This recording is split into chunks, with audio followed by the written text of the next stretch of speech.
구독, 좋아요는 사랑과 감동입니다.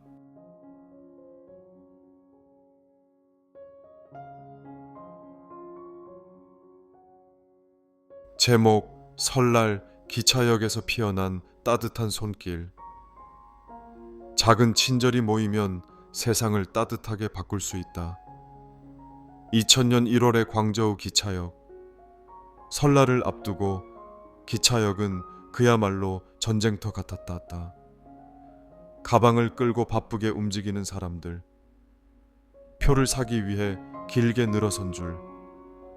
저마다 가족을 만나러 가기 위해 분주한 모습이었다. 그 틈에서 한 노부부가 조용히 기차역 한 구석에 앉아 있었다. 남루한 옷차림의 할아버지와 할머니는 서로의 손을 꼭 잡고 있었다. 여보, 이제 어쩌지? 할머니가 떨리는 목소리로 말했다. 할아버지는 깊은 한숨을 내쉬었다. 그들은 몇 달 동안 어렵게 돈을 모아 고향으로 돌아갈 계획이었다. 그러나 기차표 가격이 예상보다 올라 있는 바람에 모아둔 돈으로는 표를 살 수 없었다. 조금만 기다려 보세. 어떻게든 방법이 있을 거야. 하지만 시간이 흐를수록 희망은 점점 사라지고 있었다. 한편 그 모습을 멀리서 지켜보던 한 청년이 있었다. 그는 25살 정도로 배낭을 맨 채 기차역을 거닐고 있었다. 청년의 이름은 리웨이. 그는 베이징에서 직장 생활을 하다가 오랜만에 가족을 만나러 가는 길이었다. 평소 남을 돕기를 좋아하는 그는 노부부가 처한 상황을 직감했다. 잠시 망설이던 리웨이는 노부부에게 다가갔다. 할아버지, 할머니, 어디 가시는 길이세요? 갑작스러운 물음에 할아버지는 조심스럽게 대답했다. 우린 후난성으로 가야 하는데 돈이 조금 부족해서 말이야. 리웨이는 살짝 미소 지었다. 그렇다면 제가 도와드려도 될까요? 노부부는 깜짝 놀라며 손을 내저었다. 아니야, 젊은이. 우린 그냥 방법을 찾고 있을 뿐이네.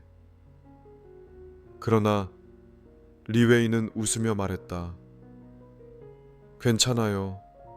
저도 예전에 어려울 때 도움을 받은 적이 있거든요. 이제 제가 베풀 차례라고 생각해요. 그렇게 말하며 그는 표 사는 줄로 걸어가 기차표 2장을 샀다. 그리고 노부부에게 건넸다.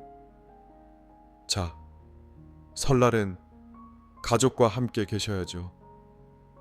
할머니는 눈시울을 붉혔다.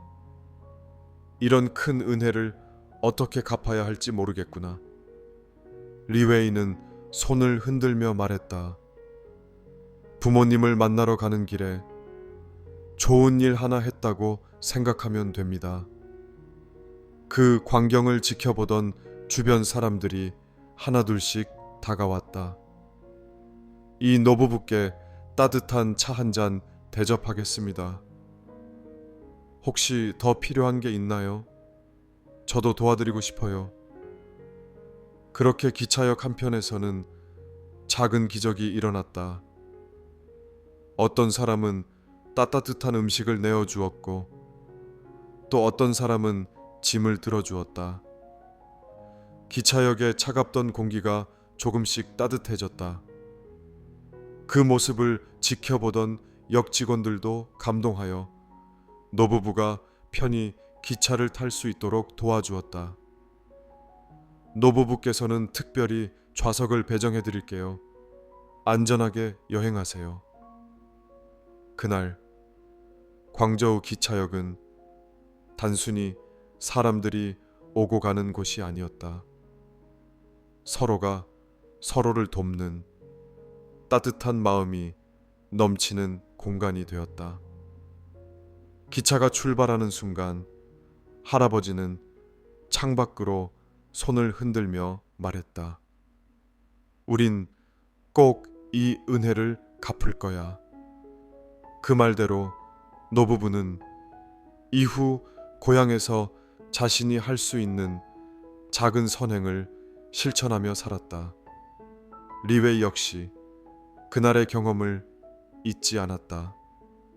그는 더 많은 사람을 돕기 위해 봉사활동을 시작했고 10년 후에는 작은 복지단체를 운영하게 되었다. 그리고 10년 뒤 우연히 길에서 한 젊은이를 만났다. 그 청년은 이렇게 말했다. 어릴 때 길을 잃었을 때 낯선 사람이 저를 도와주셨습니다. 그때 받은 도움 덕분에 저도 지금 다른 사람을 돕고 있습니다. 리웨이는 그 말을 듣고 미소를 지었다. 작은 친절 하나가 수많은 사람들의 선행으로 이어지고 있었던 것이다. 2000년 설날 광저우 기차역에서 시작된 작은 선행. 그것은 단순히 한 노부부를 돕는 일에 그치지 않았다. 그날 받은 따뜻한 손길은 또 다른 누군가를 돕는 손길로 이어졌고, 그렇게 세상은 조금씩 따뜻해지고 있었다. 작은 친절이 모이면 세상을 따뜻하게 바꿀 수 있다.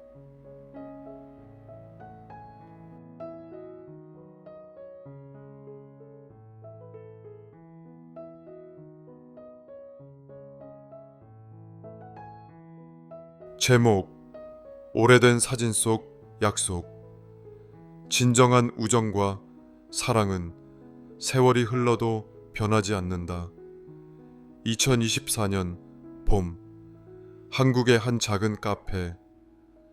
따뜻한 햇살이 창가를 비추는 그곳에서 80대 중반의 할아버지가 커피 한 잔을 앞에 두고 창밖을 바라보고 있었다. 그의 손에는 한 장의 낡은 흑백 사진이 들려 있었다. 사진 속에는 풋풋한 청년 2명이 활짝 웃고 있었다. 그때 카페 문이 열리며 한 할아버지가 들어왔다. 그는 서너 번 주위를 둘러보다가 창가에 앉아있는 할아버지를 발견하고는 한 걸음에 다가왔다. 정구야? 창가에 앉아있던 할아버지가 천천히 고개를 들었다. 그리고는 순간적으로 눈이 촉촉해졌다. 민수야. 두 사람은 한참을 말없이 서로를 바라보았다. 60년 만의 재회였다. 1964년 두 사람은 가장 친한 친구였다. 함께 군대를 가고 함께 장래를 꿈꾸며 서로를 가족처럼 여겼다. 하지만 가난했던 시절 민수는 어쩔 수 없이 가족의 생계를 위해 해외로 떠나야 했다. 정우야, 나중에 꼭 다시 만나자. 우리 이 사진 잘 간직하자. 그렇게 약속하며 함께 찍은 사진 한 장이 둘이 나눈 마지막 순간이었다. 그러나 연락은 끊겼고 시간은 흘렀다. 오랜 세월이 지나고 민수는 해외에서 성공적인 삶을 살았지만 마음 한구석이 늘 허전했다. 어느 날 정리하던 책상 서랍에서 낡은 사진 한 장을 발견했다.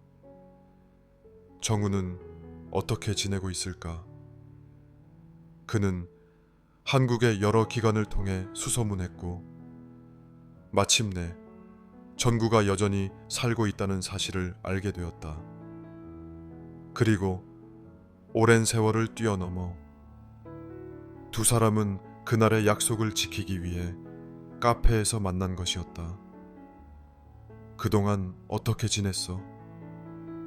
많이 보고 싶었다. 60년 동안 서로가 어떤 삶을 살았는지는 중요하지 않았다. 두 사람은 다시 20대 청년 시절로 돌아간 듯 웃고 떠들었다. 전구는 오래된 사진을 꺼내며 말했다. 이 사진 덕분에 네가 날 잊지 않고 찾아와 줬구나. 민수는 웃으며 답했다. 우리 그때 약속했잖아.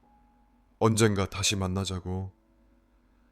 두 사람은 이후 매일같이 연락을 주고받으며 남은 생을 함께 했다. 그리고 몇 년 뒤 정우의 손자가 그의 유품을 정리하다가 사진 한 장을 발견했다. 사진 속에는 80대가 된 두 할아버지가 카페에서 활짝 웃으며 손을 맞잡고 있었다. 그 밑에는 이렇게 적혀 있었다. 우리의 우정은 시간도 이길 수 없다.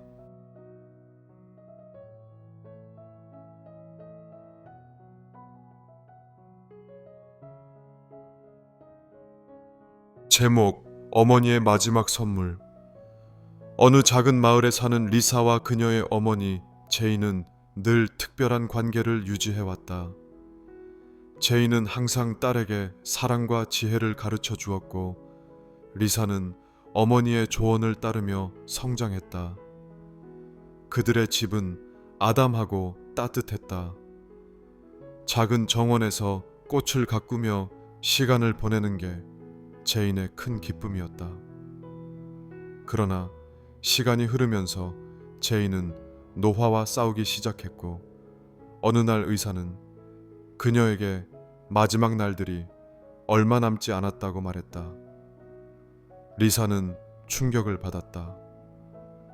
엄마가 이렇게 갑자기 떠날 거라니 믿을 수가 없었다. 평생을 함께 해온 어머니와의 이별을 준비하는 일이 얼마나 힘든지 알았다. 하지만 리사는 제인의 마지막 날들을 행복하게 만들어주기 위해 최선을 다했다. 그녀는 가능한 모든 시간을 어머니와 함께 보내기로 결심했다. 어느 날 제인은 리사에게 한 가지 부탁을 했다. 리사야, 나의 이야기를 책으로 써줄 수 있니?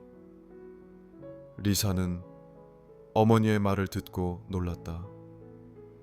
제인은 평생 동안 사람들에게 큰 영향을 끼친 마을의 역사적인 인물로 많은 사람들이 그녀의 지혜를 존경했지만, 제인 스스로는 그 모든 것을 글로 남기고 싶어 하지 않았다. 그럼에도 불구하고 리사는 마음속으로 어머니의 마지막 소망을 이루어주기로 다짐했다. 제인이 건강이 악화되자 리사는 매일 밤 어머니의 이야기를 기록하기 시작했다.